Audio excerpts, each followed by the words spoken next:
ምዕራፍ 27 ይስሐቅ ሸምግሎ ዓይኖቹ ከማየት በፈዘዙ ጊዜ ታላቁ ልጁን ኤሳውን ጠርቶ ልጄ ሆይ አለው። እርሱም እነሆ አለሁ አለው። እርሱም አለው እነሆ እኔ አረጀሁ፣ የምሞትበትን ቀን አላውቅም። አሁንም ማደኛህን የፍላጻህን አፎትና ቀስትህን ውሰድ፣ ወደ ምድረ በዳም ውጣ፣ አደንም አድንልኝ፣ ሳልሞትም ነፍሴ እንድትባርክህ የጣፈጠ መብል እኔ እንደምወደው አዘጋጅተህ እበላ ዘንድ አምጣልኝ።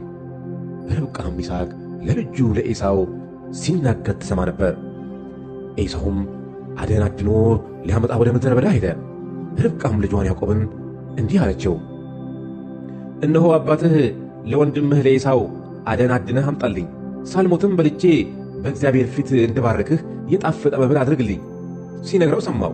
አሁንም ልጄ ሆይ እኔ በማዘዝህ ነገር ስማኝ፣ ወደ መንጋ ሄደህ 2 መልካካም ጠቦቶች አምጣልኝ፣ እነርሱንም ጣፋጭ መብል ለአባትህ እንደሚወደው አደርጋለሁ፣ ለአባትህም ሳይሞት እንዲባርክህ ይበላ ዘንድ ታገባለታለህ።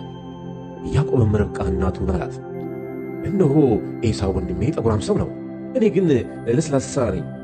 ምናልባት አባቴ ቢዳስሰኝ በፊቱ እንደሚዘብት እሆናለሁ፣ መርገምን በላዬ አመጣለሁ፣ በረከትን አይደለም። እናቱም አለችው፣ ልጄ ሆይ መርገምህ በእኔ ላይ ይሁን፣ ቃሌን ብቻ ስማኝ፣ ሂድና አምጣልኝ። ሄዱም አመጣ፣ ለእናቱም ሰጣት።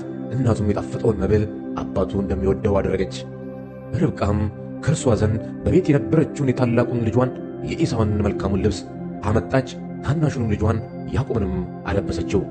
የጠቦቶቹንም ለምድ በእጆቹና በለስላሳው አንገቱ ላይ አደረገች። የሠራችውን ጣፋጭ መብልና እንጀራውንም ለልጇ ለያዕቆብ በእጁ ሰጠችው። ወደ አባቱም ገብቶ አባቴ ሆይ አለው። እርሱም እነሆይ ልጄ ሆይ አንተ ማነህ አለ። ያዕቆብም አባቱን አለው፣ የበኵር ልጅህ እኔ ኤሳው ነኝ፣ እንዳዘዝከኝ አደረግሁ። ነፍስህ ተባረከኝ ዘንድ ቀና በልና ተቀመጥ፣ ካድንሁትም ብላ። ይስሐቅም ልጁን ልጄ ሆይ እንዴት ፈጥነህ አገኘኸው አለው። እርሱም እግዚአብሔር አምላክህ ወደ እኔ ስላቀረበው ነው አለው። ይስሐቅም ያዕቆብን ልጄ ሆይ አንተ ልጄ ኤሳው እንደሆንክ ወይም እንዳልሆንክ እዳስስ ዘንድ ቅረበኝ አለው። ያዕቆብም ወደ አባቱ ወደ ኤሳው ቀረበ፣ ዳሰሰውም፣ እንዲህም ይህ ድምፅ የያዕቆብ ድምፅ ነው፣ እጆቹ ግን የኤሳው እጆች ናቸው አለው። እርሱም አላወቀውም ነበር፣ እጆቹን እንደ ወንድሙ እንደ ኤሳው እጆች ጠጉራም ነበሩና፣ ስለዚህም ባረከው። አለውም አንተ ልጄ ኤሳው ነህን? እርሱም እኔ ነኝ አለ። እርሱም ከልጄ አደን እንድበላና ነፍሴ እንድትባረክህ አቅርብልኝ አለ። አቀረበለትም፣ በላም፣ የወይን ጠጅም አመጣለት፣ እርሱም ጠጣ። አባቱ ይስሐቅም ልጄ ሆይ ወደ እኔ ቅረብ ሳመኝም አለው። ወደ እርሱም ቀረበ፣ ሳመውም፣ የልብሱንም ሽታ ሸተተ፣ ባረከውም፣ እንዲህም አለ፣ የልጄ ሽታ እግዚአብሔር እንደባረከው እርሻ ሽታ ነው። እግዚአብሔር ከሰማይ ጠል ከምድርም ስብ የእህልንም የወይንም ብዛት ይስጥ። አሕዛብ ይገዙልህ፣ ሕዝብም ይስገዱልህ። ለወንድሞችህ ጌታ ሁን፣ የእናትህም ልጆች ይስገዱልህ። የሚረግምህ እርሱ ርጉም ይሁን፣ የሚባርክህም ብሩክ ይሁን። ይስሐቅም ያዕቆብን ባርኮ ከፈጸመ በኋላ ያዕቆብም ከአባቱ ከይስሐቅ ፊት ከወጣ በኋላ ወዲያው በዚያው ጊዜ ኤሳው ካደን መጥቶ ገባ። እርሱም ደግሞ ጣፋጭ መብል አዘጋጀ፣ ለአባቱም አገባ። አባቱንም አባቴ ይነሣ፣ ነፍስም ተባረከኝ ዘንድ ከልጁ አደን ይብላ አለው። አባቱም ይስሐቅ አንተ ማን ነህ አለው። እርሱም እኔ የበኵር ልጅህ ኤሳው ነኝ አለው። ይስሐቅም እጅግ ደነገጠ፣ እንዲህም አለ፣ ያደነውን አደን ወደ እኔ ያመጣ ማን ነው? አንተ ሳትመጣ ከሁሉ በላሁ፣ ባረኩትም፣ እርሱም የተባረከ ሆኖ ይኖራል። ኤሳውም የአባቱን ቃል በሰማ ጊዜ ታላቅ እጅግ መራራ ጩኸት ጮኸ። አባቱንም አባቴ ሆይ። እርሱም ወንድምህ በተንኰል ገብቶ በረከትህን ወሰደብህ አለ። እርሱም አለ፣ በእውነት ስሙ ያዕቆብ ተባለ፣ 2 ጊዜ አሰናክሎኛልና ብኵርናዬን ወሰደ፣ አሁንም እነሆ በረከቴን ወሰደ፣ ደግሞም ለእኔ በረከትን አላስቀረህልኝምን አለ። ይስሐቅም መለሰ ኤሳውንም አለው፣ እነሆ ጌታህ አደረግሁት፣ ወንድሞቹንም ሁሉ ለእርሱ ተገዦች የሆኑ ዘንድ ሰጠሁት፣ በእህልም በወይንም አበረታሁት። ለአንተ ግን ልጄ ሆይ ምን ላድርግ? ኤሳውም አባቱን አለው፣ አባቴ ሆይ በረከትህ አንዲት ብቻ ናትን? አባቴ ሆይ እኔንም ደግሞ ባርከኝ። ኤሳውም ቃሉን አንስቶ አለቀሰ። አባቱ ይስሐቅም መለሰ አለውም፣ እነሆ መኖሪያህ ከምድር ስብ በላይ ከሚገኘው ከሰማይ ጠል ይሆናል። በሰይፍህም ትኖራለህ፣ ለወንድምህ ትገዛለህ። ነገር ግን በተቃወምከው ጊዜ ቀንበሩን ከአንገት ትጥላለህ። ኤሳውም አባቱ ባረከው፣ በያዕቆብም ቂም ያዘበት። ኤሳውም በልቡ አለ፣ ለአባቴ የለቅሶ ቀን ቀርቧል። ከዚህም በኋላ ወንድሜን ያዕቆብን እገለዋለሁ። ለርብቃም ይህ የታላቁ ልጇ የኤሳው ቃል ደረሰላት። ታናሹ ልጇን ያዕቆብንም አስጠርታ አስመጣችው። አለችውም፣ እነሆ ወንድምህ ኤሳው ሊገድልህ ይፈቅዳል። አሁንም ልጄ ሆይ ቃሌን ስማ። ተነሳና ወደ ካራን ምድር ወደ ወንድሜ ወደ ላባ ሂድ። በእርሱም ዘንድ ጥቂት ቀን ተቀመጥ። የወንድምህ ቁጣ እስኪበርድ ድረስ፣ የወንድምህም ቁጣ ካንተ እስኪመለስ ድረስ፣ ያደረግህበትንም እስኪረሳው ድረስ ከዚያም ልኬ ያስመጣሃለሁ። በአንድ ቀን ሁለታችሁንም ለምን አጣለሁ? ርብቃም ይስሐቅን አለችው፣ ከኬጢ ሴቶች ልጆች የተነሳ ሕይወቴን ጠላሁት። ያዕቆብ ከዚህ አገር ሴቶች ልጆች ሚስትን የሚያገባ ከሆነ በሕይወት መኖሬ ለምኔ ነው?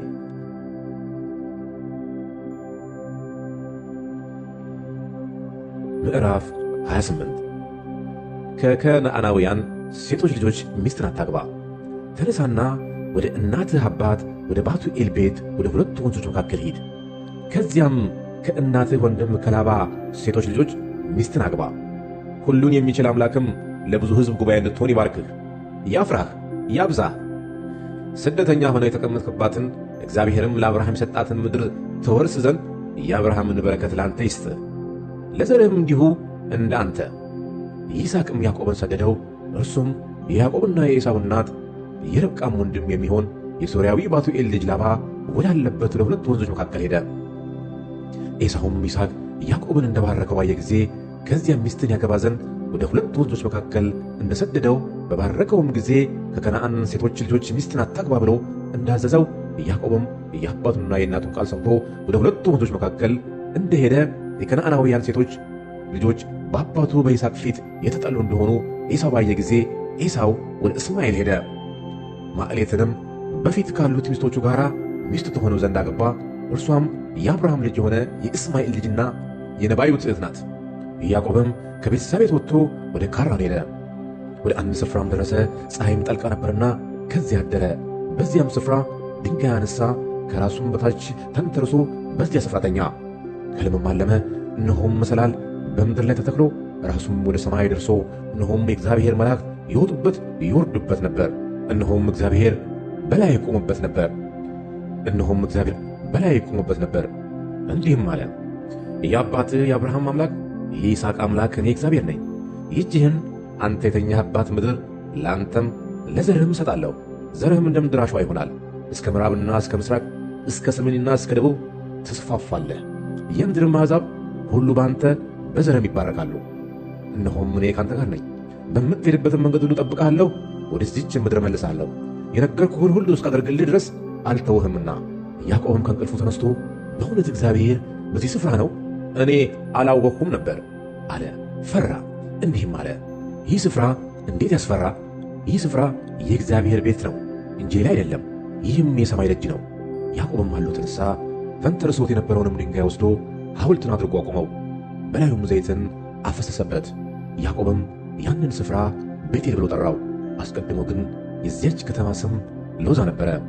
ያዕቆብም እንዲህ ብሎ ስለት ተሳለ፣ እግዚአብሔር ከኔ ጋር ቢሆን በሚሄድበትም በዚያች መንገድ ቢጠብቀኝ፣ የምበላውንም እንጀራ የምለብሰውንም ልብስ ቢሰጠኝ፣ ወደ አባቴ ቤትም በጤና ብመለስ እግዚአብሔር አምላክ ይሆንልኛል።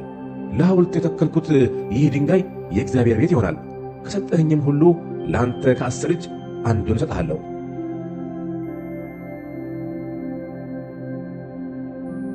ምዕራፍ 29 ያዕቆብም ተነስቶ ወደ ምስራቅ ሰዎች አገር ሄደ። በሜዳውም እነሆ ጉድጓድን አየ። በዚያም 3 የበጎች መንጎች በላዩ ተመስገው ነበር። ከዚያ ጉድጓድ በጎች ያጠጡ ነበርና በጉድጓዱም አፍ የነበረው ድንጋይ ትልቅ ነበረ።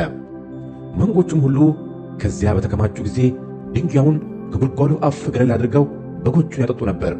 ድንጋዩንም ወደ ስፍራው መልሰው በጉድጓዱ አፍ እንደገና ይገጥሙት ነበር። ያዕቆብም ወንድሞቼ ሆይ እናንተ የወዴት ናችሁ? እነርሱም እኛ የካራን ነን አሉት። የናኮርን ልጅ ላባን ታውቁታላችሁን? አላቸው። እነርሱም እናውቀዋለን አሉት። እርሱ ደህና ነውን? አላቸው። እነርሱም አዎ ደህና ነው፣ አሁንም ልጁ ራሔል ከበጎች ጋር መጣች አሉት። እርሱም ቀኑ ገና ቀትር ነው፣ ከብቶች የሚከማቹበት ሰዓቱም ገና አልደረሰም። አሁንም በጎቹን አጠጡና ሄዳችሁ አሰማሯቸው አላቸው። እነርሱም አሉ መንጎች ሁሉ እስኪከማቹና ድንጋዩን ከጉድጓዱ አፍ እስኪገለብጡ ድረስ አንችልም፣ ከዚያም በኋላ በጎቹን እናጠጣለን። እነርሱም ገና ከእነርሱ ጋር ሲነጋገሩ እነሆ የላባ ልጅ ራሔል ከአባቷ በጎች ጋር ደረሰች። እርሷ የአባቷን በጎች ትጠብቅ ነበርና። ያዕቆብም የእናቱን ወንድም የላባን ልጅ ራሔልንና የአጎቱን የላባን በጎች ባየ ጊዜ ቀረበ፣ ከጉድጓዱም አፍ ድንጋዩን ገለበጠ፣ የአጎቱንም የላባን በጎችን አጠጣ። ያዕቆብም ራሔልን ሳማት፣ ቃሉንም ከፍ አድርጎ አለቀሰ። ያዕቆብም የአባቱ ዘመድና የርብቃ ልጅ መሆኑን ለራሔል አስታወቃት። እርሷም ሮጣ ሄዳ ለአባቷ ይህን ነገር ነገረችው። ላባም የቱን ልጅ የያዕቆብን ወሬ በሰማ ጊዜ ሊቀበለው ሮጠ፣ አቅፎም ሳመው፣ ወደ ቤትም አገባው። ነገሩንም ሁሉ ለላባ ነገረው። ላባም በእውነት አንተ አጥንቴ ሥጋዬም ነህ አለው። አንድ ወር የሚያህልም ከእርሱ ጋር ተቀመጠ። ላባም ያዕቆብን ወንድሜ ስለሆንክ በከንቱ ታገለግለኛለህን? ምንዳህ ምንድን ነው ንገረኝ አለው። ለላባም 2 ሴቶች ልጆች ነበሩት። የታላቂቱ ስም ሊያ፣ የታናሺቱ ስም ራሔል ነበረ። ሊያም ዓይነ-ለም ነበረች፣ ራሔል ግን መልከ መልካም ነበረች፣ ፊቷም ውብ ነበረ። ያዕቆብም ራሔልን ወደደ፣ እንዲህም አለ ስለ ታናሺቱ ልጅ ስለ ራሔል 7 ዓመት ትገዛልሃለሁ። ላባም ለሌላው ሰው ከምሰጣት ይልቅ ለአንተ ብሰጣት ይሻላል፣ ከእኔ ጋር ተቀመጥ አለ። ያዕቆብም ስለ ራሔል 7 ዓመት ተገዛ፣ እርሷንም ይወዳት ስለነበረ በእርሱ ዘንድ እንደ ጥቂት ቀን ሆነለት። ያዕቆብም ላባን ወደ እርሷ እገባ ዘንድ ሚስቴን ስጠኝ፣ ቀኔ ተፈጽሟልና አለው። ላባም የዚያን ስፍራ ሰዎች ሁሉ ሰበሰበ፣ ሰርግም አደረገ። በመሸም ጊዜ ልጁን ሊያን ወስዶ ለያዕቆብ አገባለት። ያዕቆብም ወደ እርሷ ገባ። ላባም ለልጁ ለሊያ ባሪያይቱን ዘለፋን ባሪያ ትሆናት ዘንድ ሰጣት። በነጋውም ጊዜ እነሆ ሊያ ሆና ተገኘች። ላባንም ምን ነው እንደዚህ ያደረግህብኝ? ያገለገልኩ ስለ ራሔል አልነበረምን? ለምን አታለልኸኝ? አለው። ላባም እንዲህ አለ በሀገራችን ታላቂቱ ሳለች ታናሽቱን እንሰጥ ዘንድ ወግ አይደለም። ይህችንም ሳምንት ፈጽም፣ ሌላ 7 ዓመት ደግሞ እኔን ስለምታገለግለኝ አገልግሎት እርሷን ደግሞ ሰጥሃለሁ። ያዕቆብም እንዲህ አደረገ። ይህችን ሳምንት ፈጸመ። ልጁንም ራሔልንም ለእርሱ ሚስት ትሆነው ዘንድ ሰጠው። ላባም ለልጁ ለራሔል ባሪያይቱን ባላን ባሪያ ትሆን ዘንድ ሰጣት። ያዕቆብም ወደ ራሔል ደግሞ ገባ፣ ራሔልንም ከሊያ ይልቅ ወደዳት፣ ሌላ 7 ዓመት ተገዛላት። እግዚአብሔርም ሊያ የተጠላች የሆኗን ባየ ጊዜ ማኅፀኗን ከፈተላት። ራሔል ግን መካን ነበረች። ሊያም ጸነሰች፣ ወንድ ልጅንም ወለደች፣ ስሙንም ሮቤል ብላ ጠራቸው። እግዚአብሔር መከራዬን አይቶአልና እንግዲህም ወዲህ ባሌ ይወደኛል ብላለችና። ደግሞም ጸነሰች፣ ወንድ ልጅንም ወለደች። እኔ እንደተጠላሁ እግዚአብሔር ስለሰማ ይህንን ደገመኝ አለች። ስሙንም ስምዖን ብላ ጠራቸው። ደግሞም ጸነሰች፣ ወንድ ልጅንም ወለደች። አሁንም ባሌ ወደ እኔ ይጠጋል፣ 3 ወንዶች ልጆችን ወልጄለታለሁና አለች። ስለዚህም ስሙን ሌዊ ብላ ጠራቸው። ደግሞም ጸነሰች፣ ወንድ ልጅንም ወለደች። በዚህም ጊዜ እግዚአብሔርን አመሰግናለሁ አለች። ስለዚህም ስሙን ይሁዳ ብላ ጠራቸው። መውለድንም አቆመች።